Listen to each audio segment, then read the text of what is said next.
situation. Now I'm going to discuss how we would look for a new law. In general, we look for a new law by the following process. First, we guess it.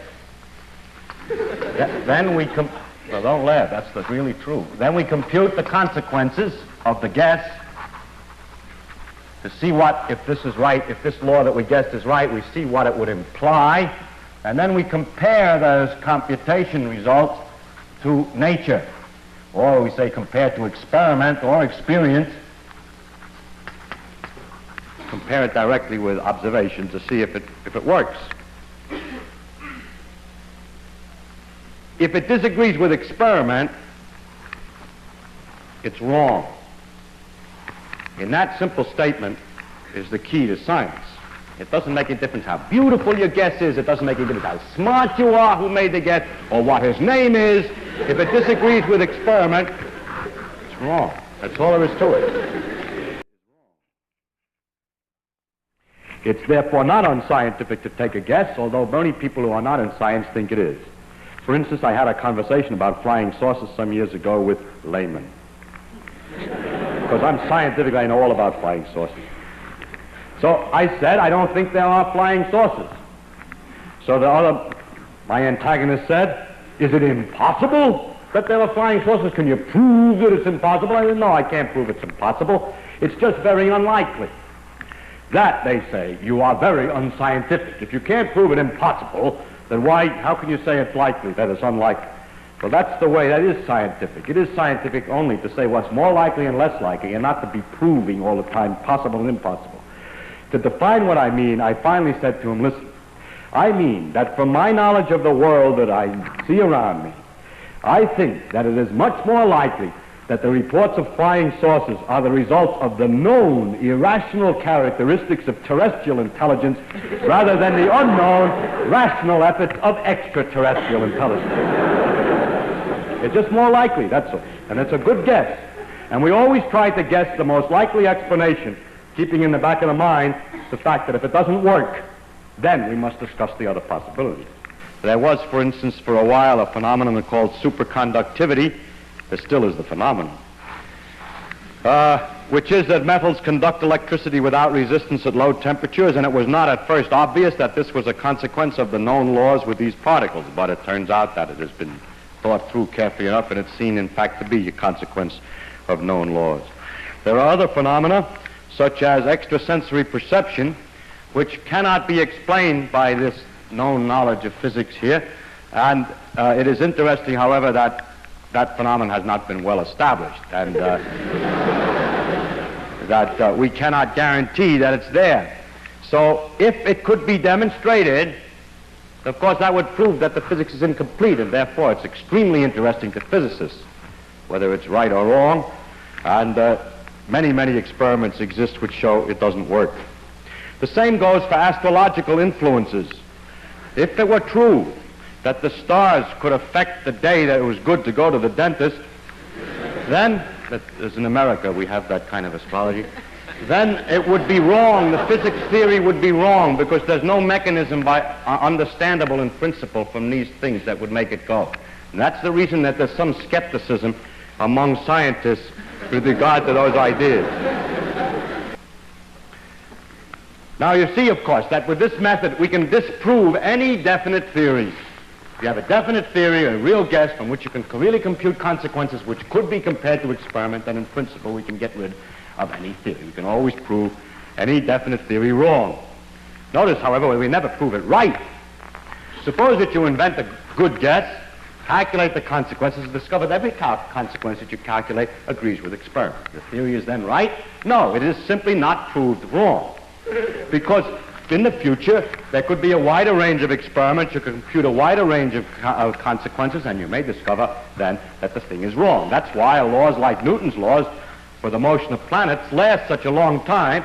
He guessed the law of gravitation, calculated all the kinds of consequences for the solar system and so on, compared them to experiment, and it took several hundred years before the slight error of the motion of Mercury was developed. During all that time, the theory had been failed to be proved wrong and could be taken to be temporarily right, but it can never be proved right, because tomorrow's experiment may succeed in proving what you thought was right wrong. So we never are right. We can only be sure we're wrong. However, it's rather remarkable that we can last so long. I mean, have some idea which will last so long. I must also point out to you that you cannot prove a vague theory wrong. If the guess that you make is poorly expressed and rather vague, and the method that you use for figuring out the consequences is rather a little vague, you're not sure. I mean, you say, I think everything's because it's all due to Muggles, and Muggles do this and that more or less, so I can sort of explain how this works. Then you see that that theory is good because it can't be proved wrong. If the process of computing the consequences is indefinite, then with a little skill, any experimental result can be made to look like an expected consequence. You're probably familiar with that in other fields. For example, A hates his mother. The reason is, of course, because she didn't caress him or love him enough when he was a child. Actually, if you investigate, you find out that, as a matter of fact, he did love him very much and everything was all right. Well, then, it's because she was overindulgent when he was a child. So by having a vague theory, it's possible to get either result. Oh, wait. Now, the cure for this one is the following. It would be possible to say, if it were possible to state ahead of time how much love is not enough and how much love is overindulgent exactly, and then there would be a perfectly legitimate theory against which you can make tests. It is usually said when this is pointed out, how much love is and so on, oh, you're dealing with psychological matters, the things can't be defined so precisely. Yes, but then you can't claim to know anything about it.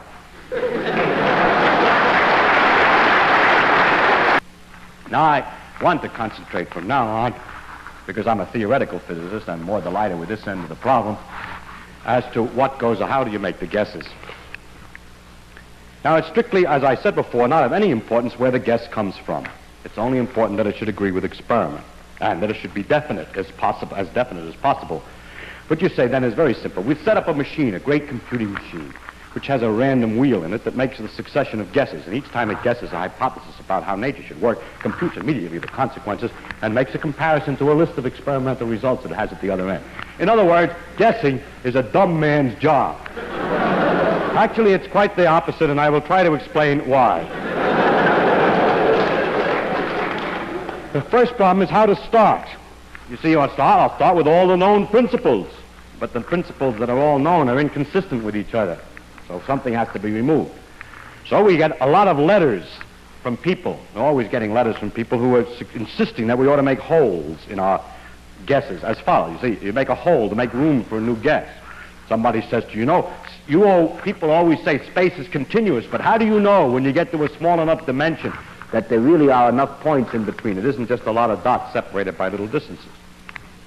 Or they say, you know those quantum mechanical amplitudes that you told me about, they're so complicated and absurd. What makes you think those are right? Maybe they aren't right. I get a lot of letters with such content, but I must say that such remarks are perfectly obvious and are perfectly clear to anybody who's working on this problem, and it doesn't do any good to point this out. The problem is not what might be wrong, but what might be substituted precisely in place of it. If you say anything precise, for example, in the case of a continuous space, suppose the precise proposition is that space really consists of a series of dots only, and the space between them doesn't mean anything, and the dots are in a cubic array. Then we can prove that immediately is wrong. That doesn't work. You see, the problem is not to change or to say something might be wrong, but to replace it by something, and that is not so easy. As soon as any real, definite idea is substituted, it becomes almost immediately apparent that it doesn't work.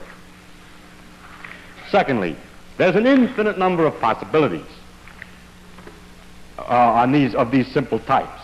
It's something like this. You're sitting working very hard, you work for a long time trying to open a safe, and some Joe comes along who doesn't know anything about what you're doing or anything except that you're trying to open a safe. He says, you know, why don't you try the combination 10, 20, 30? Because you're busy, you're trying a lot of things. Maybe you already tried 10, 20, 30. Maybe you know that the middle number is already 32 and not 20. Maybe you know that, as a matter of fact, this is a 5-digit combination that we have. So these letters don't do any good, and so please don't send me any letters trying to tell me how the thing is going to work. I read them to make sure that I haven't already thought of that. But it takes too long to answer them because they usually in the class try 10, 20, 30.